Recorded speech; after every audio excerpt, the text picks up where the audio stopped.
હવે આપણે આગળ આરડીએનએ ટેકનોલોજી એટલે કે આરડીએનએ નું નિર્માણ શીખ્યા હતા.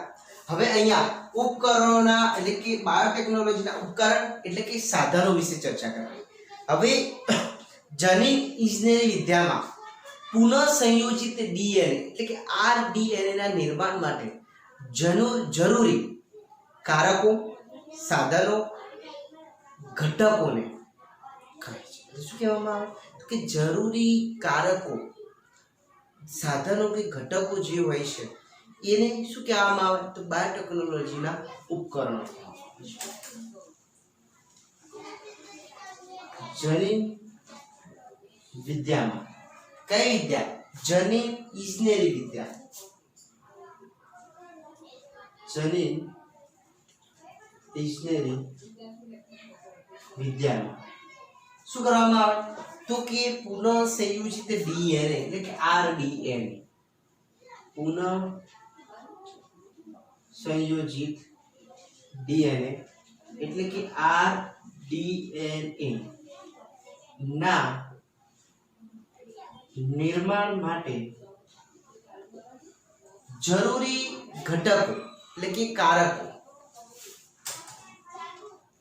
જરૂરી કારકો અથવા તો સાધનોના ઘટકોને, સાધનો અથવા ઘટકોને કહે છે. શું કહે છે? ઉપકરણો. બાયોટેકનોલોજીના ઉપકરણો કહે છે. હવે એ સાધનોમાં કેટલા તો કે 3 પ્રકાર. સાધનોમાં 3 પ્રકાર. કયા કયા તો કે પહેલો ચોક્કસ ઉત્સેચકો. શું આવશે? ચોક્કસ ઉત્સેચકો. જે આપણે આગળ આરડીએનએ ટેકનોલોજી આરડીએનએ બનાવ્યું, નિર્માણ કર્યું, એની અંદર ચોક્કસ ઉત્સેચકો આવતા, એ ચોક્કસ ઉત્સેચકો. બીજું વાહક એટલે કે ચોક્કસ વિશેષ લક્ષણ ધરાવતા ડીએનએ એટલે શું કહેતા હતા? ક્લોનિંગ વાહક અથવા શું કહેતા હતા? ક્લોનિંગ વેક્ટર એટલે કે વાહક. શું કહેવામાં આવે? ચોક્કસ લક્ષણ ધરાવતા ડીએનએ ત્યારે શું કહેતા હતા આપણે? Cloning DNA. શું કહેતા હતા? તેને ક્લોનિંગ ડીએનએ એટલે ક્લોનિંગ વાહક અથવા શું કહેવામાં આવે? Cloning vector. શું કહેતા હતા? Cloning vector. ક્લોનિંગ વેક્ટર કહે છે. આ બીજા સાધનમાં વપરાય, બીજા નંબરનું. અને ત્રીજા નંબરનું જેને શું કહેવામાં? સક્ષમ યજમાન. શું કહેવામાં આવશે વિદ્યાર્થી મિત્રો? સક્ષમ યજમાન એટલે કે કેવો યજમાન તો કે હરીફ યજમાન, કોમ્પિટિટિવ હોસ્ટ. હરીફ યજમાન અથવા એને શું કહેવામાં આવે? Competitive host. શું કહેવામાં આવે? કોમ્પિટિટિવ હોસ્ટ અથવા હરીફ. કોમ્પિટિટિવ હોસ્ટ એટલે ઇંગ્લિશમાં.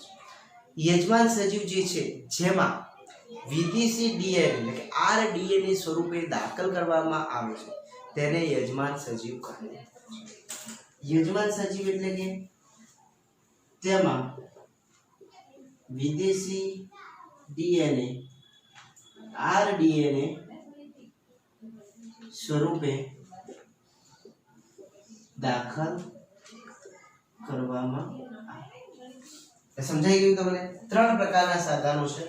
પહેલા તો ઉપકરણ એટલે શું તો કે ભાઈ જનીન ઇજનેરી વિદ્યાની અંદર પુનઃ સંયોજિત ડીએનએ આરડીએનએ નિર્માણ માટે જરૂરી કારકો, સાધનો કે ઘટકોને કહેવામાં આવે છે સાધનો. 3 પ્રકારના એટલે કે ઉપકરણો 3 પ્રકારના એટલે કે ઘટકો 3 પ્રકારના.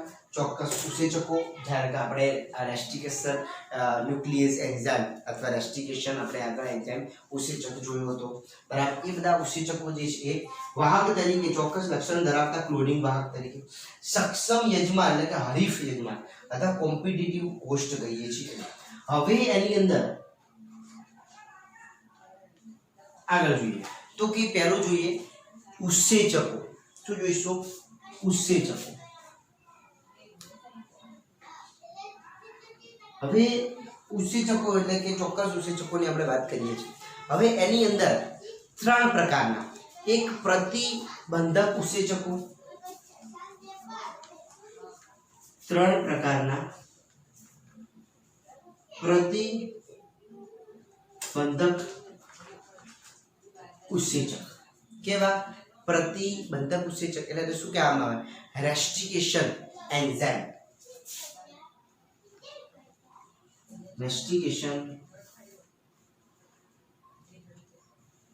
એન્ઝાઇમ એટલે કે પ્રતિબંધક ઉત્સેચક અથવા શું કહેવામાં આવે? આણ્વીય કાતર તરીકે. જે આગળ આપણે જોયું હતું, આણ્વીય કાતર તરીકે. બરાબર. એના પછી બીજા નંબરમાં કોણ આવશે? તો બીજા નંબરમાં ડીએનએ લાઇપેઝ, જે બે ડીએનએ ને કપાયેલી રચનાને જોડે છે. ડીએનએ લાઇપેઝ જે શું કરશે? બે ડીએનએ ના કપાયેલા ભાગને જોડે છે. એટલે એક પ્રતિબંધક ઉત્સેચક થયો, બીજો ડીએનએ લાઇપેઝ થયો. હવે આપણે એના પછીનો ત્રીજો જોઈએ. બેની ચર્ચા આપણે કરેલી છે આ ડીએનએ નિર્માણની. ત્રીજો જે આવશે ડીએનએ પોલિમરેઝ, જેની પણ વાત કરી હતી આપણે. ડીએનએ પોલિમરેઝ આ પણ એક ઉત્સેચક છે. ત્રણ ઉત્સેચકો છે. હવે ડીએનએ પોલિમરેઝ જે છે એ શું કરશે? તો કે યજમાન સજીવમાં વિદેશી જનીનના સ્વયં જનનને પ્રેરે છે. યજમાન શરીરમાં વિદેશી ડીએનએ ને સ્વયં જનન પ્રેરે છે. જેને શું કહેવામાં આવે? DNA polymerase. તો કે આપણે અહીંયા ઉત્સેચકો તરીકે ત્રણ ઉત્સેચકો ભણવાના છે. પ્રતિબંધક ઉત્સેચક, ડીએનએ લાઇપેઝ અને ડીએનએ પોલિમરેઝ. એની અંદર આપણે પહેલી ચર્ચા કરીશું પ્રતિબંધક ઉત્સેચક એટલે કે રેસ્ટ્રિકેશન ઉત્સેચકની વાત કરવા જોઈએ. તો કે પહેલો આપણે ઉત્સેચકની વાત કરવાની છે, જેની અંદર રેસ્ટ્રિકેશન એન્ઝાઇમ એટલે કે પ્રતિબંધક ઉત્સેચક, જેને આરઈ આપણે શોર્ટ ફોર્મ આગળ વાપરીશું. આરઈ રેસ્ટ્રિકેશન એન્ઝાઇમ એટલે કે આરઈ એ શું છે? તો કે એ છે આણ્વીય કાતર. શું કહેવામાં આવે એને? આણ્વીય કાતર કહે છે. હવે એની ચર્ચા કરીએ તો કે શોધ 1963 માં થઈ હતી. ક્યારે થઈ હતી એની શોધ? તો કે એની શોધ 1963 માં થઈ હતી. બરાબર. હવે બે ઉત્સેચકને અલગ કર્યા. કયા? જે આ શોધ થઈ 1963 ની અંદર, એમાં બે ઉત્સેચકને અલગ કર્યા અને એ જે પ્રક્રિયા એમાં શું કર્યું? તો કે વૃદ્ધિને અવરોધે એટલે કે બેક્ટેરિયોફેજ જે છે એની અંદર કરવામાં બે ઉત્સેચકને અલગ કરે. કઈ રીતે? તો કે બેક્ટેરિયોફેજ જે છે એ બેક્ટેરિયોફેજ એટલે કે ઈ કોલાઈ ના બેક્ટેરિયામાં બેક્ટેરિયોફેજ એ પરોપજીવી તરીકે વસે છે. ઈ કોલી બેક્ટેરિયા. ચલો આ ઈ કોલી બેક્ટેરિયા છે, આની અંદર શું જોવા મળે? તો કે બેક્ટેરિયોફેજ. જે આ બેક્ટેરિયોફેજ જે છે એ કેવો વસવાટ કરે? તો કે પરોપજીવી. ઈ કોલાઈ બેક્ટેરિયામાં પરોપજીવી તરીકે બેક્ટેરિયોફેજ વસવાટ કરે અને એ કરશે શું? તો કે વૃદ્ધિને અવરોધે એટલે કે તેની વૃદ્ધિને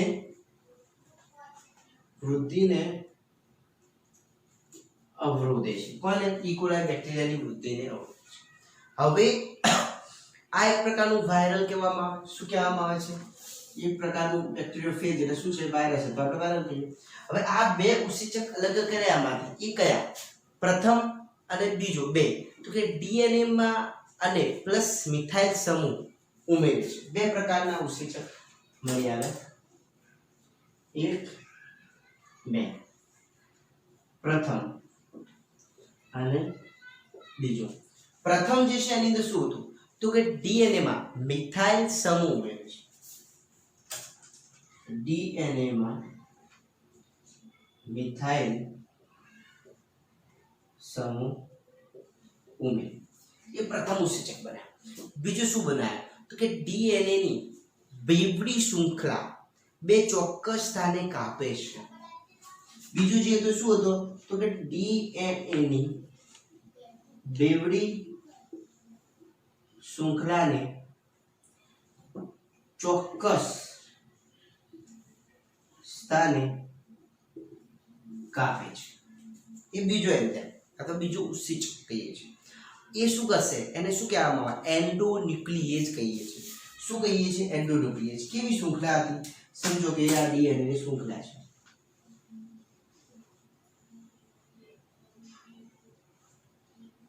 બરાબર. હવે એ ચોક્કસ સ્થાને એટલે સમજો એ આ ચોક્કસ સ્થાને એને કાપે છે અને એ ચોક્કસ સ્થાને કાપે છે એને શું કહેવામાં આવે એન્ડોન્યુક્લિએજ કહે છે. એ ઉત્સેચકને શું કહેવામાં આવે છે એન્ડોન્યુક્લિએજ. ચોક્કસ સ્થાને કાપે છે અને એન્ડોન્યુક્લિએજ કહેવામાં. હવે સૌપ્રથમ આવું અલગ થયેલ રેસ્ટિકેશન ઉત્સેચક કયો હતો આને શું કહેવાય એન્ડોન્યુક્લિએજ એન્ઝાઇમ. બરાબર. હવે આ બે પ્રકાર પડે. હવે એની અંદર સૌપ્રથમ કયો હતો એની ચર્ચા કરીએ અને પહેલા આ નીકાળી દઈએ. સૌપ્રથમ અલગ થયેલ રેસ્ટિકેશન ઉત્સેચક કયો સૌપ્રથમ વાર અલગ થયેલ રેસ્ટિકેશન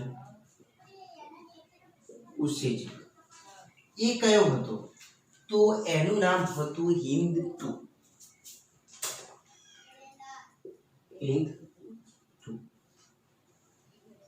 હવે જે HindII હતો એ શું હતું તો કાર્યનો આધાર કોના પર હતો તો કાર્યનો આધાર ડીએનએ ની શૃંખલાના ન્યુક્લિયોટાઇડના ચોક્કસ ક્રમ પર આધારિત હતો.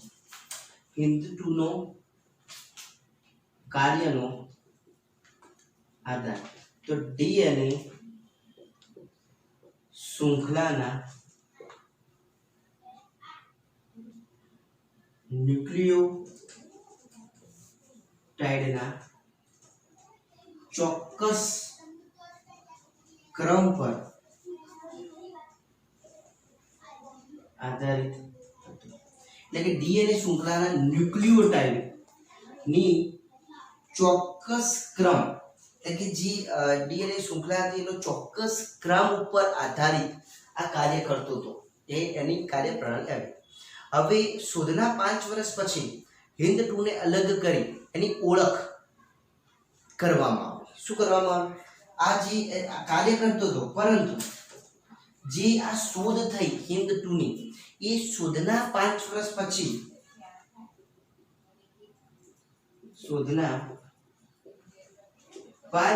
પછી શું કરવામાં આવ્યું તો કે આ HindII ને અલગ કરી એને ઓળખ કરવામાં આવી. તેને અલગ કરી ઓળખ કરવામાં આવી. ઓળખ એટલે કે તમે કહેશો સાહેબ સૌપ્રથમ વાર શોધાયો હતો એવું આપણે કહીએ છીએ તો ઓળખ કરી તો કે ભાઈ એ અલગ કઈ રીતે એટલે કે બેક્ટેરિયામાંથી અલગ કર્યો અને એનું કાર્ય નક્કી કર્યું. અલગ કર્યો એટલે કે બેક્ટેરિયામાં શોધાયો હતો. હવે એને અલગ કરવામાં ઓળખ એટલે કે એની કાર્યપ્રણાલી થી એને ઓળખ કરીને અલગ તારવવામાં આવે. કઈ રીતે તો હવે HindII ની આપણે રચના જોઈએ કે કઈ રીતે કાર્ય કરે છે. સમજો હું એક આકૃતિ ડ્રો કરીને તમને બતાવું છું.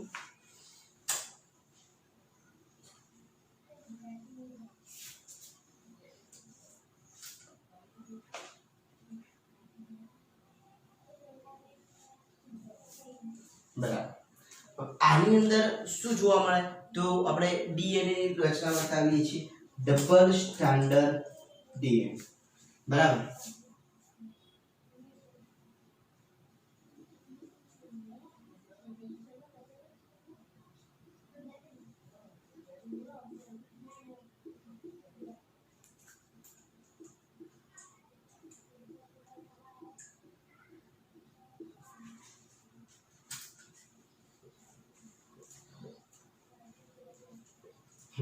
હવે આની અંદર આપણે શું સમજવાનું છે કે એની ચોક્કસ ક્રમ ન્યુક્લિયોટાઇડ ઉપરના ચોક્કસ ડીએનએ ની શૃંખલા પર ચોક્કસ ક્રમ, હવે એ ક્રમની અંદર એ 6 બેઝ પેર, કેટલા 6 બેઝ પેર એની અંદર આવરેલ હશે.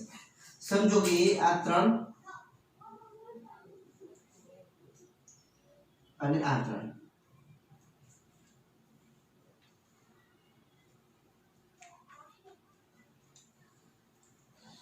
એટલે